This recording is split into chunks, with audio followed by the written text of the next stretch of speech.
મારી વાત મારા મીડિયામાં મારા પરિવારમાં કરી હતી, સોશિયલ મીડિયા એટલે કે મારા ગ્રુપમાં કરી હતી.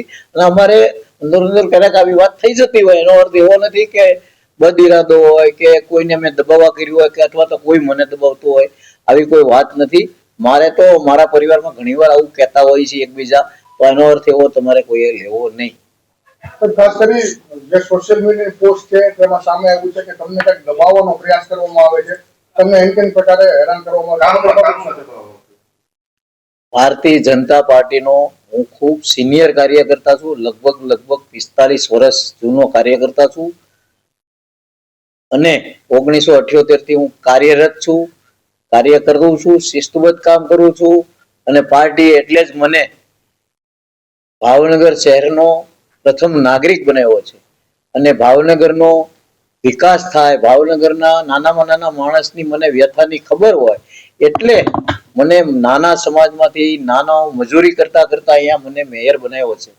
ત્યારે મને મારી પાર્ટી ઉપર ગૌરવ છે, મને પાર્ટીનું શિસ્તની મને ખબર છે. નાની મોટી કોઈ વસ્તુ હોય તો એ અમારે પાર્ટીમાં સૂચન કરી દેવાતું હોય છે.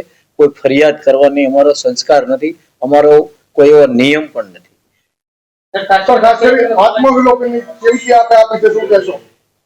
એ તો ખરેખર મારી પાર્ટીમાં વાતમાંથી વાત કરી છે, એનો કોઈ અર્થ નથી, બીજો કોઈ અર્થ નથી લેવાનો. મને મારી પાર્ટીના કાર્યકર્તાઓ, મારા પાર્ટીના પ્રમુખ, મારા મહાનગરપાલિકાના ચારે પદાધિકારીઓ, મારી સાથેના બધા જ મને મોટો ભાઈ સમજે છે અને હું શિસ્તબદ્ધ કામ કરી રહ્યો છું. મેયર શ્રી, પૂર્વ પ્રમુખ અભય ચૌહાણ, હાલના પ્રમુખ કુમાર શાહ અને સ્ટેન્ડિંગ કમિટીના ચેરમેન રાજુ રાબડિયા આપને દબાવતા હોવાની વાત છે, શું કહેશો?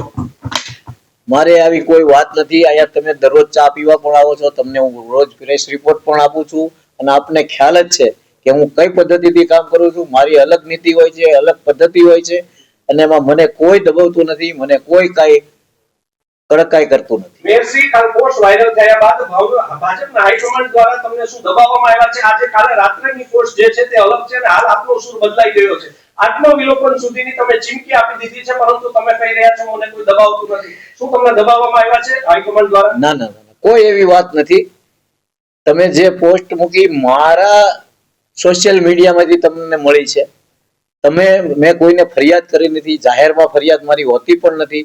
અને હું જ પોતે પાર્ટીનો વડીલ છું, પાર્ટીનો વરિષ્ઠ છું, પાર્ટીનો મોટો ભાઈ છું. મારે ક્યાંય ફરિયાદ કરવાની હોતી નથી.